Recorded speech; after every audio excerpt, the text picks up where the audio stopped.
Good evening, CR. My name is Mike. I'm a grateful believer in Jesus Christ. I struggle with materialism, selfishness, and lust.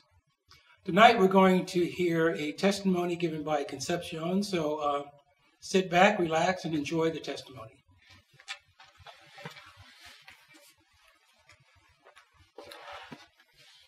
Hello, CR family. My name is Concepcion, and I'm a grateful believer in Jesus Christ, and I struggle as the adult child of an alcoholic and having been physically, sexually, and emotionally abused.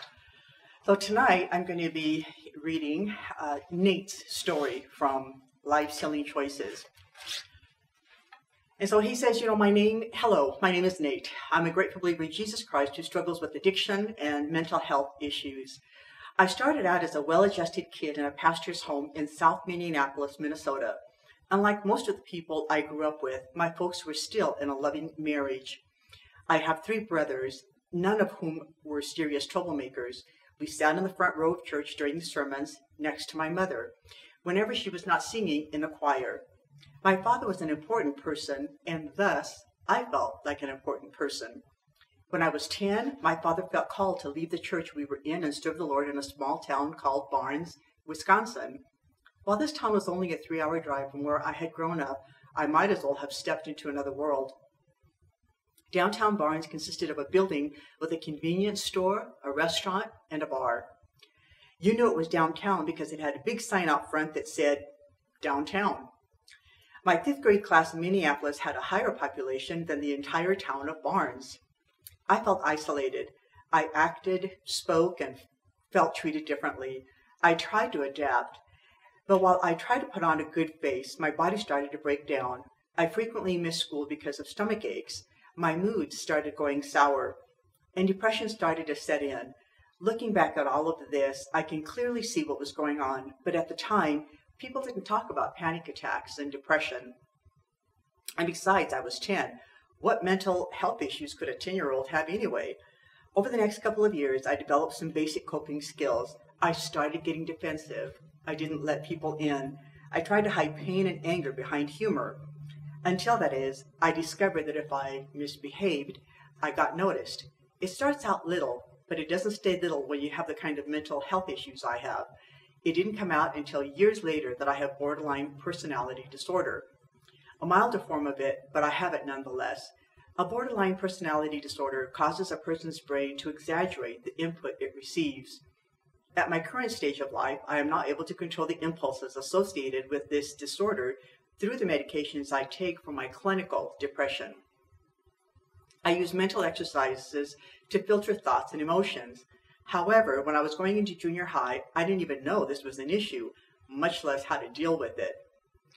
So it ran amok in my psyche. People would pay attention if I threw a spitball across the room, so why not throw my desk out the window?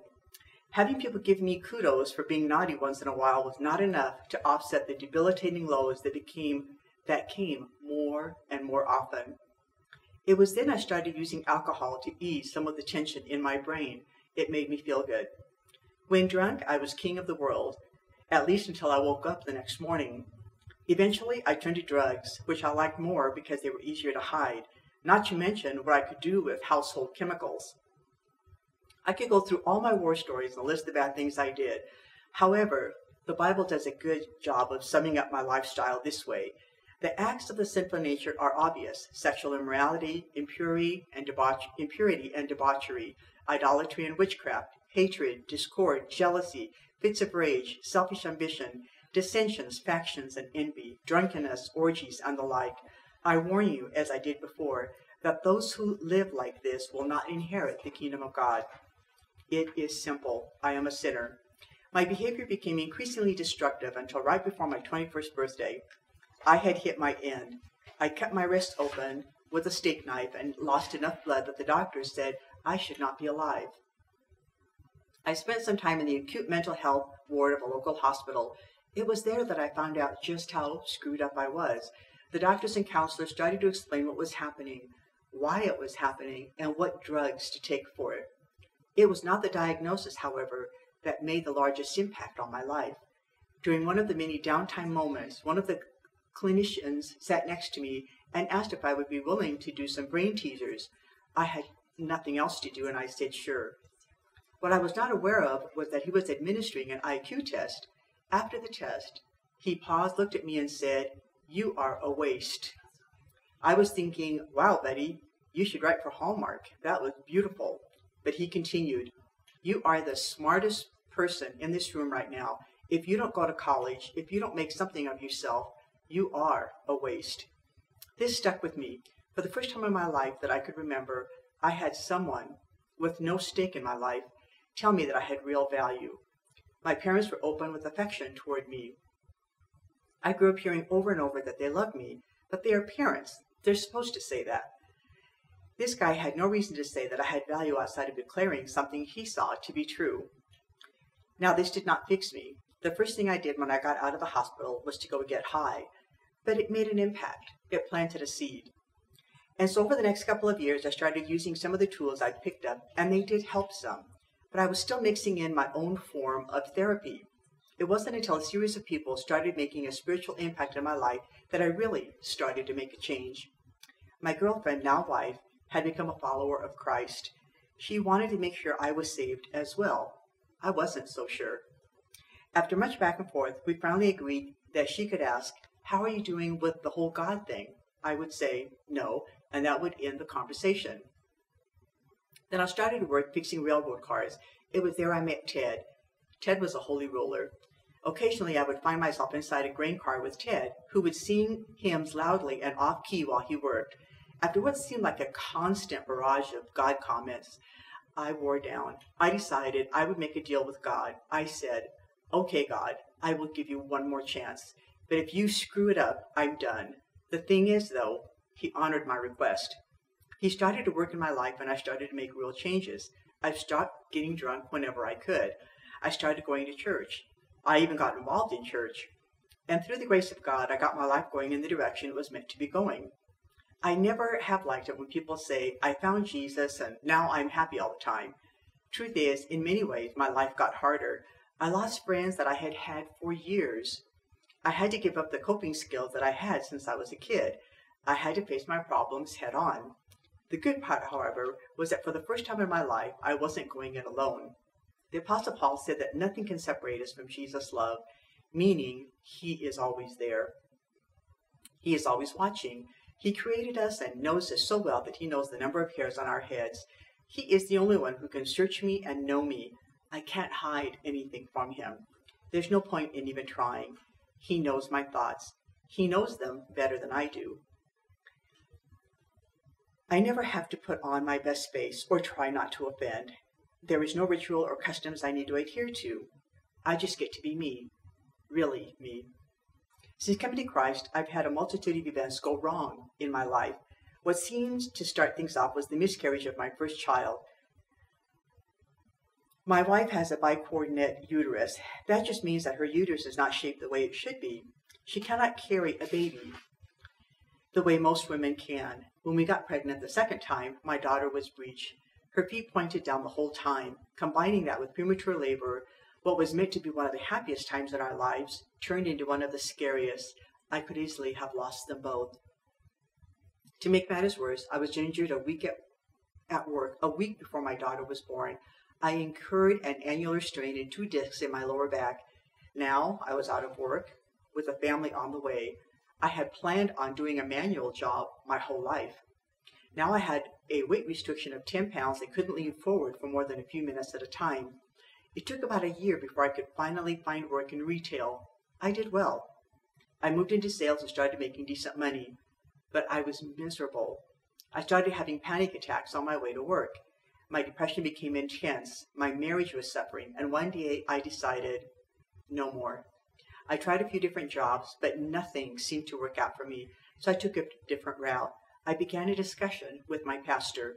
I began a path in vocational ministry as a youth pastor. This time, I was doing God's work, so I knew it couldn't fail. But 1 week into my internship, I started getting this unsettled movement in my leg that quickly moved into my entire body. I went to the emergency room, and the doctor gave me a strange look. He offered me his highly trained medical opinion. I don't know. After multiple specialists and countless pokes and prods, the movements were labeled as paroxysmal dystonic, choreoathetosis. This is a movement disorder that mimics Parkinson's. They have no idea what causes it, how to treat it, or how long I will have it. At first, it was constant, severe, and debilitating. There were times that I looked much like I was having a seizure on the floor, unable to speak, vomiting, and in a whole lot of pain. So now, not only was I out of work again, I wasn't sure if I would be able to live a normal life at all. My body shook so badly that I had to take motion sickness pills. There's always some uncontrolled movement going on in my body. Sometimes it can't be seen. Sometimes it is a deep muscle movement that is only noticed by someone else if they touch me. My symptoms have gone down some since their onset, but I still have no idea from one moment to the next what my body is going to do. The 23rd Psalm says this, "The Lord is my shepherd, I shall not be in want. He makes me lie down in green pastures. He leads me beside quiet waters. He restores my soul. He guides me in paths of righteousness for his name's sake. Even though I walk through the valley of the shadow of death, I will fear no evil, for you are with me. Your rod and your staff, they comfort me. You prepare a table before me in the presence of my enemies. You anoint my head with oil. My cup overflows. Surely goodness and love will follow me all the days of my life, and I will dwell in the house of the Lord forever." These last few years, I have seen that verse for what it is. I don't have to give up. I can go on because God is with me. Does he take it all away? Not always, but he takes enough. He gives us places like our church homes, small groups, and Celebrate Recovery. I have been given the chance to share my burdens. Because I took that chance, I know what it means when the psalmist said, "He restores my soul." A perfect example of that goes back to what I mentioned earlier about going through a miscarriage with my wife. After we got back from the hospital, a good friend showed up at our door. She didn't call first. She just showed up carrying a basket filled with everything she needed to make soup. She let us just be for a while and went about the business of making us a simple meal. She didn't try to fix us. She didn't try to explain it away or cheer us up. We cried, and she let us. She showed us in a very intimate and tangible way what it means to be loved by God. This expression of caring only comes through relationship fostered through the community found in church, in small groups, and through Celebrate Recovery. In these places, I have seen my life change. Now I earnestly believe that God exists, that I matter to him, and that he has the power to help me recover. In my early years, I viewed my life as, at best, just a good example of a bad example. I felt that I had no real value, and as a result, that I was nothing worth caring about. I felt that if there were a God, then he certainly wouldn't care about me. But God does exist. He does love me.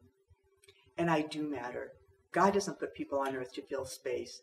I have a reason to exist. God has placed me here with a purpose. I still struggle at times, and my mental health issues can be brutal to live with, but I will never suffer alone. Matthew 5:4 says, "Happy are those who mourn, for they shall be comforted."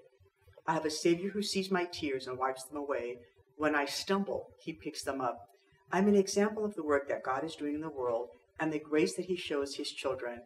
I visit treatment centers in the community. I share my testimony in community workshops and church services, and I've encouraged thousands of people. In 2015, I came on as an intern at my church. I had the opportunity to begin a recovery ministry. In 2016, I came on staff officially at my church as Director of Counselor in Recovery. I have seen more people come into a relationship with Christ than I could have ever imagined. Also, at the end of 2016, I began the task of National Director of Mental Health for Celebrate Recovery. Now I'm used by God to reach people all over the world. I'm helping break the stigma that surrounds mental health. While the world looks at people like me as deficient, my God looks at me as extraordinary. My diagnosis is not my identity. People question me on whether recovery is worth it. I answer with, my being a part of the family of Christ and my involvement in Celebrate Recovery has made me a better person, makes me a better husband, father, and friend. And while God has not chosen at this time to heal my body, he has healed my heart, a gift far greater. My body is temporary, but my spirit is everlasting. I can't change what I was before. But by the grace offered to me by God, I am a new creation today. I'm always growing, always changing, and always moving forward by the direction of the one who works inside me. I don't know what tomorrow will bring, or if I will even see tomorrow, but I know the heart that hungers for the will of God will be led by the will of God. Thank you for letting me share. Thank you, Concepcion, for that testimony. It's always uplifting to see the work God can do in His broken vessels. So let me close this out with the serenity prayer. God, grant me the serenity to accept the things that cannot change, the courage to change the things that can, and the wisdom to know the difference. Living one day at a time, enjoying one moment at a time, accepting hardships as a pathway to peace, taking as Jesus did this sinful world as it is, not as I would have it. Trusting that you will make all things right if I surrender to your will, so that I may be reasonably happy in this life and supremely happy with you in the next. God bless you. See you next week.